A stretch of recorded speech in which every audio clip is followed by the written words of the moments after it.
నమస్తే people, welcome to Prasanna and Bharat vlogs. So 27 September Devara movie release అయింది కదా. So నేనైతే రిలీజ్ అయిన సెకండ్ డే రోజు వెళ్ళాను. ఎన్టీఆర్ ఫ్యాన్స్ అందరూ కూడా వెళ్ళిపోయి ఉంటారు.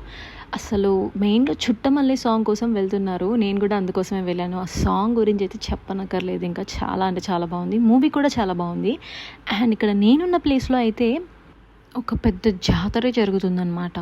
ఎంతమంది ఉన్నారు, చాలా రోజులు అవుతుంది ఇలా ఇంతమందిని థియేటర్లో చూడడం. ఎంతైనా ఎన్టీఆర్ మూవీ కూడా ఆ మాత్రం ఉంటుందిలేండి. అండ్ థియేటర్ బయట వచ్చేసి అసలు పెద్ద యుద్ధమే జరుగుతుంది. అటు లోపలికి రాలేక, ఇటు బయటికి వెళ్ళలేక, అక్కడేమో సినిమా టైం అయిపోతుంది అని నేను టెన్షన్ పడుతున్నాను. ఎక్కడ స్టార్ట్ అయిపోతుందో, స్టార్టింగ్ ఎక్కడ మిస్ అయిపోతామో అని. అస్సలు ఎట్లా ఉందంటే అలా జరిగిందనమాట ఆ రోజు. మీరు వెళ్ళిన థియేటర్స్లో ఇలాంటి సిచ్యువేషన్ ఫేస్ చేశారా? ఫేస్ చేసే కమెంట్ బాక్స్లో కమెంట్ చేయండి. ఎన్టీఆర్ ఫ్యాన్స్ ఎంతమంది ఉన్నారో కూడా కమెంట్ చేయండి. అండ్ ఈ ప్లేస్ వచ్చేసి మహబాద్ సూర్య థియేటర్లో అనమాట. మహబాద్ పీపుల్ ఎంతమంది ఉన్నారో కూడా కమెంట్ చేయండి. అప్పుడే కదా నా పేజ్ని ఎంతమంది ఫాలో అవుతున్నారో తెలిసేది. చలో బాయ్.